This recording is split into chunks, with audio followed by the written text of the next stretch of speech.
കർത്താവിൻ്റെ അതിപരിശുദ്ധ നാമം മഹത്വപ്പെടുമാറാകട്ടെ. കൃപയാൽ പിന്നെയും ഇമ്മാനുവേൽ മിഷൻ ചാനലിലൂടെ ഞങ്ങളെ ശ്രദ്ധിച്ചുകൊണ്ടിരിക്കുന്ന എല്ലാ പ്രിയപ്പെട്ടവർക്കും കർത്താവായ യേശുക്രിസ്തുവിൻ്റെ ധന്യനാമത്തിലുള്ള സ്നേഹവന്ദനത്തെ അറിയിക്കുകയാണ്. തളർന്നിരിക്കുന്നവനെ വചനം കൊണ്ട് താങ്ങേണ്ടതിന് ശിഷ്യന്മാരുടെ നാവ് എനിക്ക് തന്നിരിക്കുന്നു എന്ന് തിരുവചനത്തിൽ നമ്മൾ വായിക്കുവാനായിട്ടിടയായത്. ഏത് മനുഷ്യൻ്റെയും തകർച്ചയ്ക്ക് പിന്നിൽ ഒരു കാരണങ്ങളുണ്ട്. എന്നാൽ ആ തകർച്ചയെ അതിജീവിച്ച് മുന്നോട്ട് പോകുവാൻ സഹായിക്കുന്ന മഹത്തരമായ വചനമാണ് നമുക്ക് വിശുദ്ധ ബൈബിളിലൂടെ നമുക്ക് ലഭ്യമാകുന്നത്. ആ വചനം നമ്മെ ശക്തീകരിക്കും, നമ്മെ ബലപ്പെടുത്തും. മാനുഷിക സങ്കീർണമായ സാഹചര്യങ്ങളിലൂടെ കടന്നുപോയ ധാരാളം ആളുകളെ വിശുദ്ധ വേദപുസ്തകത്തിലൂടെ നമ്മൾ പരിശോധിക്കുമ്പോൾ നമുക്ക് കാണുവാൻ കഴിയും. അവരെ മിക്ക ആളുകളെയും ദൈവം ഉപയോഗിക്കുകയായിരുന്നു. ദൈവത്താൽ അവർ ഉപയോഗിക്കപ്പെടുകയായിരുന്നു. സാധാരണ മനുഷ്യർ, അവർക്ക് വിവിധങ്ങളാകുന്ന വിഷയങ്ങളും പ്രശ്നങ്ങളും ഉണ്ടായിരുന്നു. അത്തരത്തിൽ ജീവിതത്തിൽ നിരാശാജനകമായിരിക്കുന്ന സാഹചര്യത്തിലൂടെ കടന്നുപോയ ഒന്ന് രണ്ട് വ്യക്തികളെ നിങ്ങളുടെ മുമ്പിൽ ഞാൻ പരിചയപ്പെടുത്തുവാൻ ആഗ്രഹിക്കുകയാണ്. വിശുദ്ധ ലൂക്കോസിന്റെ സുവിശേഷം 13-ാം അധ്യായം അതിൻ്റെ 10 മുതലുള്ള വേദഭാഗം നമ്മൾ പഠിക്കുമ്പോൾ, ഒരിക്കൽ കർത്താവായ യേശുക്രിസ്തു അവരുടെ പള്ളിയിൽ സിനഗോഗുകളിൽ ഉപദേശിച്ചു കൊണ്ടിരിക്കുമ്പോൾ അവിടെ 18 സംവത്സരമായി ഒട്ടും നിവരുവാൻ കഴിയാതെ ഒരു കൂനിയായ സ്ത്രീ അവിടെ ഉണ്ടായിരുന്നു. അവർ 18 വർഷമായിട്ട് നിവർന്നു നിന്നിട്ടില്ല. ഞാൻ ഇവിടെ പറയുവാൻ ആഗ്രഹിക്കുന്നത്, മനുഷ്യന്റെ ഏത് സാഹചര്യമാണെങ്കിലും ആ സാഹചര്യങ്ങളെ പഠിച്ച് പറഞ്ഞു വിടുന്നവനല്ല കർത്താവായ യേശുക്രിസ്തു. നേരെ മറിച്ച് അവിടെ ദൈവമഹിമയുടെ പ്രവൃത്തിയെ വെളിപ്പെടുത്തുക എന്നുള്ളത് ദൈവിക ഉത്തരവാദിത്തമാണ്. കാരണം സൃഷ്ടിതാവിൻ്റെ മുമ്പിൽ നിൽക്കുകയാണ്. കാരണം കഴിഞ്ഞ 18 വർഷമായി അവർക്ക് നിവർന്നു നിൽപ്പാൻ കഴിയത്തില്ല. അവർ നിവർന്നു നിന്നില്ലെങ്കിലും അവർ ഇടപെടാതെ ദൈവത്തെ സ്തുതിച്ചുകൊണ്ട് ദൈവത്തെ മഹത്വപ്പെടുത്തേണ്ടതിന്, ആരാധിക്കേണ്ടതിനു വേണ്ടി നിയോഗിക്കപ്പെട്ടിരിക്കുന്ന സ്ഥലങ്ങളിൽ വന്നിരുന്ന ദൈവത്തെ ആരാധിക്കുക, ദൈവത്തെ മഹത്വപ്പെടുത്തുക എന്നുള്ളത് അവരുടെ ഒരു അനുഭവമായിരുന്നു. അത്തരത്തിൽ ഒരു ബലഹീന സാഹചര്യങ്ങൾ, പ്രശ്നങ്ങളെ അഭിമുഖീകരിച്ചുകൊണ്ടാണ് അവർ ദൈവസന്നിധിയിൽ ഇരിക്കുന്നത്. എന്നിട്ടും അവർക്കൊരു വിടുതൽ ലഭ്യമാകുന്നില്ല. ഇവിടെ നമ്മൾ കാണാൻ കഴിയുന്നു, അവർക്കൊട്ടും നിവരുവാൻ കഴിയുന്നില്ല. യേശു അത് കണ്ടിട്ട്, സ്ത്രീയെ നിന്റെ രോഗബന്ധനം അഴിഞ്ഞിരിക്കുന്നു എന്ന് പറഞ്ഞപ്പോൾ തന്നെ ആ സ്ത്രീക്ക് സൗഖ്യമായി. കഴിഞ്ഞ 18 വർഷമായി ഈ രോഗം അവരെ ഒതുക്കുകയായിരുന്നു. ഈ രോഗം അവരെ ഒതുക്കിക്കളഞ്ഞു. എന്നാൽ ഇവിടെ നമുക്ക് കാണാൻ കഴിയുന്നത്, കർത്താവായ യേശുക്രിസ്തു അവരെ തൊട്ടപ്പോൾ യേശുവിൽ നിന്ന് ശക്തി പുറപ്പെട്ട അവർ നിവർന്നു നിൽക്കുവാൻ, ക്ഷണത്തിൽ നിവർന്നു നിൽക്കുവാനായിട്ട് ഇടയായി തീർന്നു. ഈ ദിവസങ്ങളിൽ ഞങ്ങളെ ശ്രദ്ധിക്കുന്ന പ്രിയമുള്ളവരെ, ഈ ശബ്ദം ഞങ്ങളെ ശ്രദ്ധിക്കുന്ന പ്രിയമുള്ളവരെ, നിന്റെ ഏത് വിഷയമായിക്കൊള്ളട്ടെ, എത്ര കാലപ്പഴക്കം ചെന്ന രോഗമായിക്കൊള്ളട്ടെ, വിഷയമായിക്കൊള്ളട്ടെ, യേശു ഒന്ന് തൊട്ടാൽ നിങ്ങളുടെ പ്രശ്നം അവിടെ പരിഹരിക്കപ്പെടുകയാണ്. കഴിഞ്ഞ 18 വർഷമായി ഇവരെ പിശാച് ഒരു രോഗബന്ധനത്താൽ ഒതുക്കുകയായിരുന്നു. എന്നാൽ നിന്നെ ഒതുക്കിയ മേഖലകളിൽ, ഈ ശബ്ദം കേൾക്കുന്ന പ്രിയമുള്ളവരെ, ഏതെങ്കിലും മേഖലകളിൽ നിങ്ങൾ ഒതുങ്ങിപ്പോയിട്ടുണ്ടെങ്കിൽ, നിങ്ങൾ ഒതുക്കുന്ന ശക്തിയെ ഒതുക്കി, നിങ്ങളെ ഒതുക്കുന്ന ശക്തിയെ ഒതുക്കി നിങ്ങളെ ഉയർത്തുവാൻ, നിങ്ങളെ നിവർത്തി നിർത്തുവാൻ, നിങ്ങളെ മാനിക്കുവാൻ യേശു ശക്തനായ കർത്താവാണ്. യേശു ശക്തനായ കർത്താവാണ്. കാരണം യേശുവിൽ നിന്ന് ശക്തി പുറപ്പെട്ടാൽ, യേശു ക്രിസ്തുവിൽ നിന്ന് ശക്തി പുറപ്പെട്ടാൽ ഏത് നിവരാത്ത വിഷയത്തെയും നിവർത്തുവാൻ യേശുവിന് കഴിയും. അതുപോലെ അത് മാത്രമല്ല, ഏത് വിഷയമാണ് നിന്നെ ഒതുക്കിക്കളഞ്ഞത്, ആ വിഷയത്തെ ഒതുക്കി നിന്നെ സ്വതന്ത്രമാക്കുവാൻ യേശുവിന് കഴിയും എന്നുള്ളതിൽ യാതൊരു സംശയവുമില്ല. ഇവിടെ നമുക്കതാണ് കാണുവാൻ കഴിയുന്നത്. കഴിഞ്ഞ 18 വർഷം അവർക്ക് നിവരാൻ കഴിയാത്ത നിലകളിൽ അവരെ ഒരു കൂനായിക്കൊള്ളട്ടെ, ഒരു രോഗമായിക്കോട്ടെ, അവരെ ഒതുക്കുകയായിരുന്നു, അവരെ ഒതുക്കി നിർത്തിയേക്കുകയായിരുന്നു. ഇനി നീ നിവരണ്ട, ഇനി നീ നിവർന്ന് നിൽക്കത്തില്ല, ഇനി ഇത് സാധ്യമാകത്തില്ല, ഇനി ഒരിക്കലും നീ നിവരുകയില്ല എന്ന് ശക്തിയോടെ വാദിച്ച ചില രോഗബന്ധനങ്ങളെയാണ് കർത്താവിൽ നിന്ന് പുറപ്പെട്ട ശക്തിയെ അവർ സ്വീകരിക്കാൻ തയ്യാറായപ്പോൾ അവർക്ക് അത് വലിയ വിടുതലായി ശവിക്കമായി മാറുവാനായിട്ട് ഇടയായി തീർന്നു. ഈ ശബ്ദം ദൈവശബ്ദം കേൾക്കുന്ന പ്രിയമുള്ളവരെ, നിങ്ങളുടെ ഏത് വിഷയമായിക്കൊള്ളട്ടെ, യേശുവിൽ നിന്ന് ശക്തി സ്വീകരിക്കുവാൻ നിങ്ങൾക്ക് മനസ്സുണ്ടെങ്കിൽ നിങ്ങളെ ഒതുക്കിയിരിക്കുന്ന, നിങ്ങൾ ഒതുങ്ങിയിരിക്കുന്ന മേഖലകളെ ഒതുക്കി നിങ്ങളെ നിവർത്തുവാൻ, സ്വതന്ത്രമാക്കുവാൻ യേശുവിന് കഴിയും, യേശുവിന്റെ നാമത്തിൽ. അതുകൊണ്ട് നീ ഇനി ഒതുങ്ങിപ്പോകത്തേയുള്ളൂ, ഇനി നീ നിവരത്തില്ല, ഇനി നിന്റെ സ്വപ്നങ്ങൾ പൂവണിയത്തില്ല, വിദ്യാഭ്യാസം സാധ്യമാകത്തില്ല, നീ ഒരിക്കലും ഇനി സൗഖ്യമാകുകയില്ല, ഏതെല്ലാം മേഖലകളിലും നിനക്കിനി ജയിക്കുവാൻ കഴിയില്ല എന്ന് ശത്രു ഏതെല്ലാം മേഖലകളിൽ നിന്നെ നോക്കി വെല്ലുവിളിച്ചാൽ ആ വെല്ലുവിളികളെ തരണം ചെയ്യുവാൻ കർത്താവ് ഇന്ന് സൗഖ്യമാക്കുവാൻ, വിടുവിക്കുവാൻ യേശുവിന്റെ സാന്നിധ്യം കൂടെയുണ്ട്. പ്രിയമുള്ളവരെ, അതാണ് നമുക്ക് അവിടെ കാണുവാൻ കഴിയുന്നത്. യേശുവിൽ നിന്ന് ശക്തി പുറപ്പെട്ട അവർ ആ വിഷയത്തിൽ അവർ വിടുതൽ പ്രാപിപ്പാനായിട്ട് ഇടയായി തീർന്നു. യേശുവിൻ്റെ നാമത്തിൽ അവർ സൗഖ്യമായി. അതുപോലെ തന്നെ മറ്റൊരു വേദഭാഗം നമ്മൾ ശ്രദ്ധിക്കുമ്പോൾ നമുക്ക് കാണുവാൻ കഴിയുന്ന ഇതാണ്. വിശുദ്ധ മർക്കോസിന്റെ സുവിശേഷം അതിൻ്റെ 5-ാം അധ്യായം അതിൻ്റെ 25-ാമത്തെ വാക്യം മുതൽ നമ്മൾ വായിക്കുമ്പോൾ നമുക്ക് അവിടെയും കാണുവാൻ കഴിയുന്നത്, കഴിഞ്ഞ 12 വർഷമായി ഒരു രോഗാത്മാവ് ബാധിച്ച് അവർക്ക് മുന്നോട്ട് പോകാൻ കഴിയാത്ത നിലകളിൽ അവരുടെ അധ്വാന ഫലങ്ങളും അവരുടെ നന്മകളും എല്ലാം ചെലവഴിച്ചു. ഏറിയ വൈദ്യന്മാരാൽ സഹിച്ചു എന്ന് പറഞ്ഞാൽ ഏറിയ വൈദ്യന്മാർ ഒന്നല്ല, പല ഡോക്ടർമാർ അവരെ വിദഗ്ധമായി പരിശോധിച്ച് അവരുടെ വിഷയത്തിൻ്റെ മേൽ പരിഹാരം കാണുമെന്നുള്ള വലിയ പ്രതീക്ഷയോടെ ഈ ഡോക്ടർമാർ പറഞ്ഞ ട്രീറ്റ്മെന്റിനൊക്കെ അവർ വിധേയപ്പെട്ടു. എങ്കിലും അവർക്ക് ആ രോഗത്തിൽ നിന്ന് മുക്തനാകുവാൻ കഴിഞ്ഞില്ല. എന്നാൽ അവര് സാമ്പത്തികമായി അവർ ശോഷിക്കുവാനായിട്ടിടയായി. അവരുടെ നന്മകളെല്ലാം തീർന്നു. ഇനി ചികിത്സിക്കുവാൻ കാശില്ല, ഒരു ട്രീറ്റ്മെന്റിന് അവരുടെ നയാ പൈസ ഇല്ലാത്ത ഒരു സാഹചര്യത്തിലൂടെ അവർ കടന്നുപോയപ്പോൾ അവൾ ഒരു കേൾവി കേൾക്കുകയാണ്. യേശുക്രിസ്തു സൗഖ്യമാക്കുന്ന കർത്താവാണ്. യേശുക്രിസ്തു കുടന്മാർക്ക് കാഴ്ച കൊടുക്കുന്നു. യേശുക്രിസ്തു മരിച്ചവരെ ഉയർപ്പിക്കുന്നു, മുടന്തരെ നടക്കുമാറാക്കുന്നു, ഭൂതബാധിതരെ വിടുവിക്കുന്നു.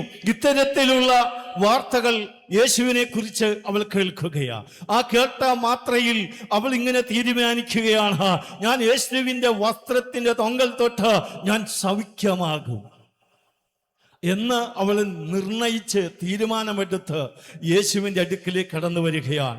അപ്പോഴാണ് യേശു യെരുശലേമിൽ നിന്ന് യെരികോ വഴി കടന്നു പോകുന്നെന്ന്, ആ പട്ടണത്തിലൂടെ കടന്നു പോകുന്നു എന്ന് കേൾക്കുവാനായിട്ടിടയായി തീർന്നു. അവൾ കടന്നു ചെന്ന് യേശുവിൻ്റെ വസ്ത്രത്തിൻ്റെ തൊങ്കൽ തൊട്ടു. യേശുവിൻ്റെ വസ്ത്രത്തൊങ്കൽ തൊട്ടു. ഉടനെ യേശുവിൽ നിന്ന് ശക്തി പുറപ്പെട്ടു. ഉടനെ യേശുവിൻ്റെ ശരീരത്തിൽ നിന്ന് ശക്തി പുറപ്പെട്ടു.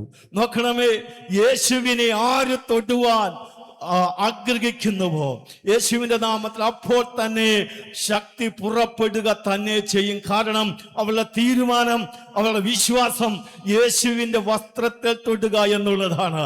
നോക്കണമേ, ആ ക്ഷണത്തിൽ ശക്തി പുറപ്പെട്ട് അതുവരെ അവൾ അനുഭവിച്ചു കൊണ്ടിരുന്ന കഴിഞ്ഞ 12 വർഷമായി രക്തസ്രാവം എന്ന് പറയുന്ന ആ രോഗം തന്നെ ക്ഷീണിപ്പിച്ച് സാമ്പത്തികമായി, മാനസികമായി, ശാരീരികമായി തളർത്തിയ മേഖലയിൽ നിന്ന് വ്യത്യസ്തമായി യേശുവിൽ നിന്ന് ശക്തി പുറപ്പെട്ടപ്പോൾ ക്ഷണത്തിൽ അവൾക്ക് സൗഖ്യം സംഭവിക്കുകയാണ്. യേശു ക്രിസ്തുവിന്റെ നാമത്തിൽ പ്രിയമുള്ളവരെ, ഇതാണ് വിശ്വാസത്തിന്റെ മഹത്വകരമായ ഒരു പ്രവൃത്തി എന്ന് പറയുന്നത്.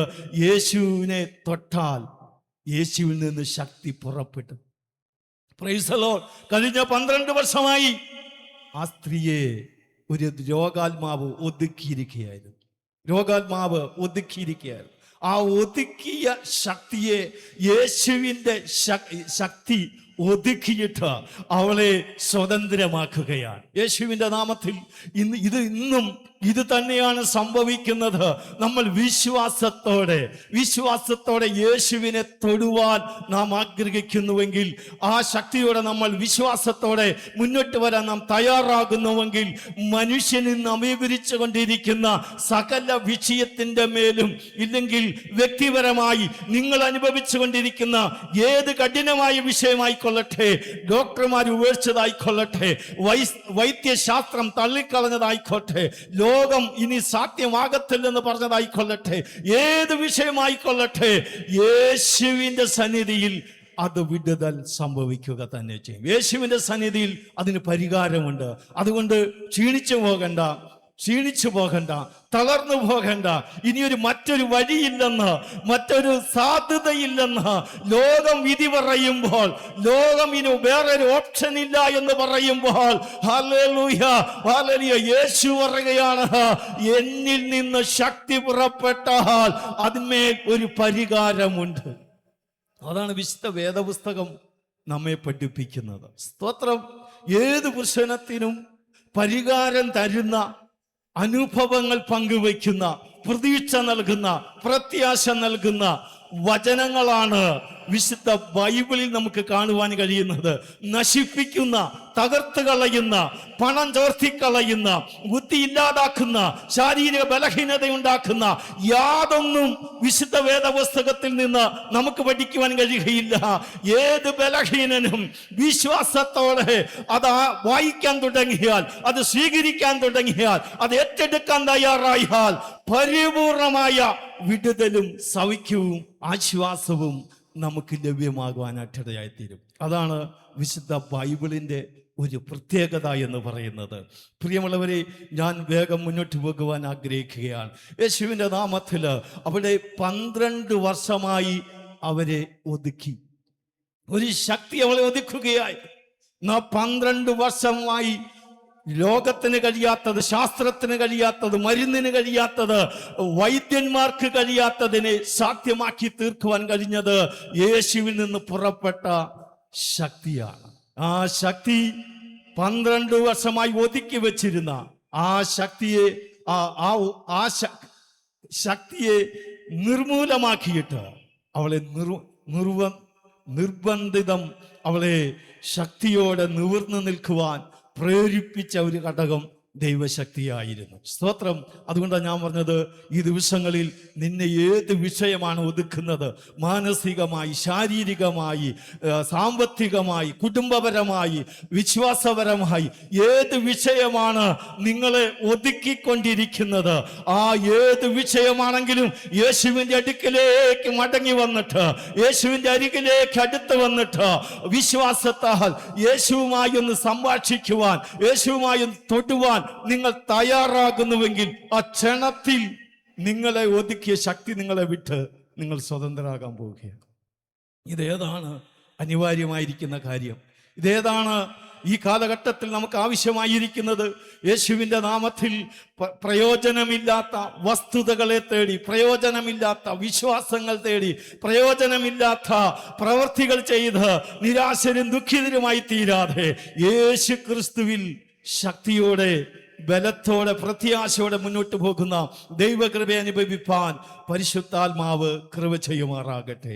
മറ്റൊരു വേദഭാഗം കൂടെ ഞാൻ നിങ്ങളെ പരിചയപ്പെടുത്തുവാൻ ആഗ്രഹിക്കുകയാണ്. വിശുദ്ധ യോഹന്നാന്റെ സുവിശേഷം അതിൻ്റെ 3-ാം അധ്യായം അതിൻ്റെ 1 മുതലുള്ള വേദഭാഗം നമ്മൾ പഠിക്കുമ്പോൾ അവിടെ നമുക്ക് മനസ്സിലാക്കുവാനായിട്ട് കഴിയുന്നത് കഴിഞ്ഞ 40 വർഷമായി എന്ന് പറഞ്ഞാൽ തൻ്റെ ജനനം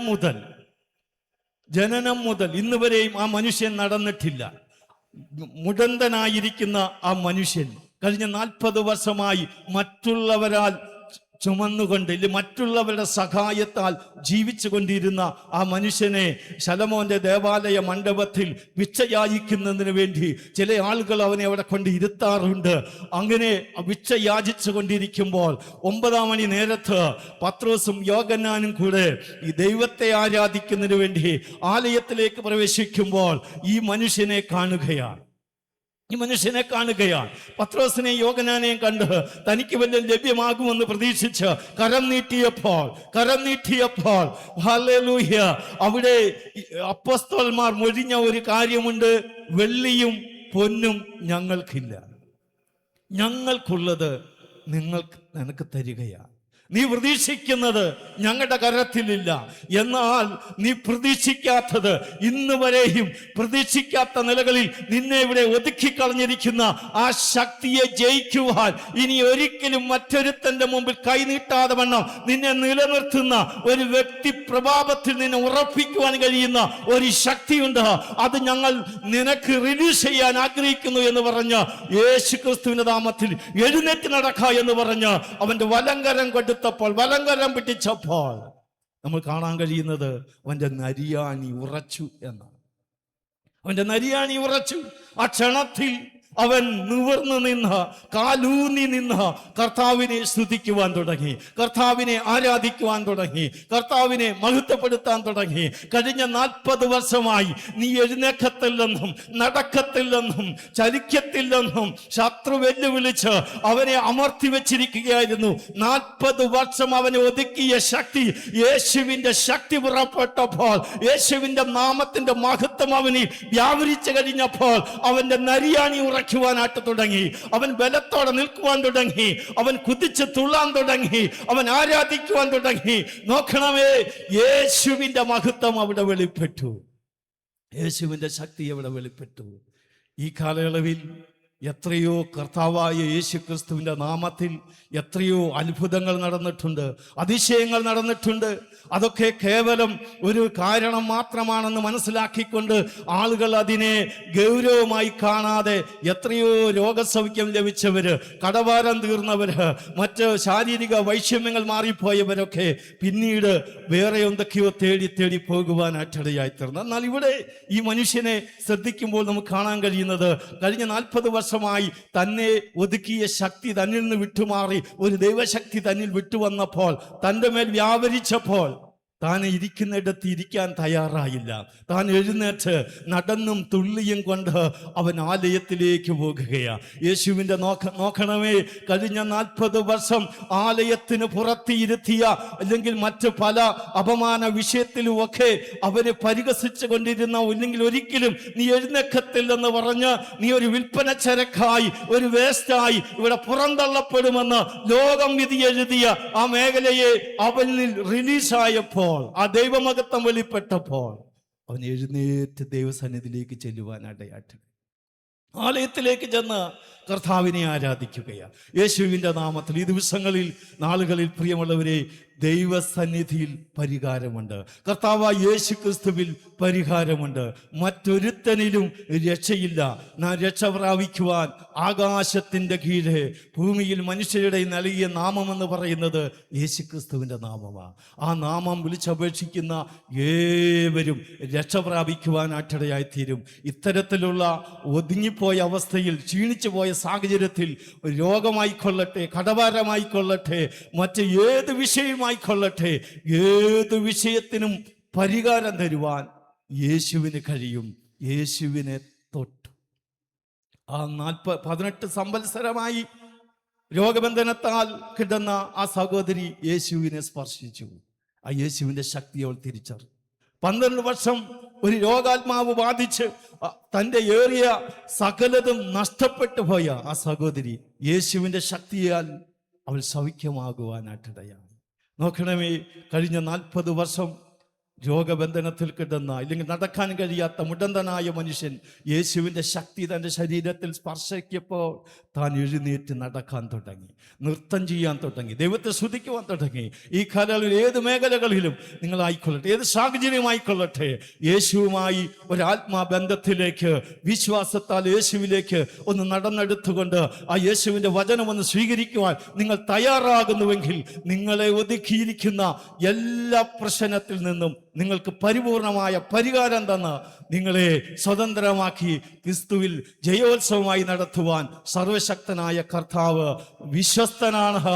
ഈ ദൈവത്തിൻ്റെ വചനത്താൽ നിങ്ങൾക്ക് സൗഖ്യവും ആശ്വാസവും പ്രതീക്ഷയും പ്രത്യാശയും നൽകി. ഈ വചനങ്ങൾ ദൈവം നിങ്ങളെ അനുഗ്രഹിക്കുമാറാകട്ടെ, സഹായിക്കുമാറാകട്ടെ എന്ന പ്രാർത്ഥനയോടെ ഞാൻ എൻ്റെ വാക്കുകളെ നിർത്തുന്നു. ദൈവം നിങ്ങളെ അനുഗ്രഹിക്കുമാറാകട്ടെ.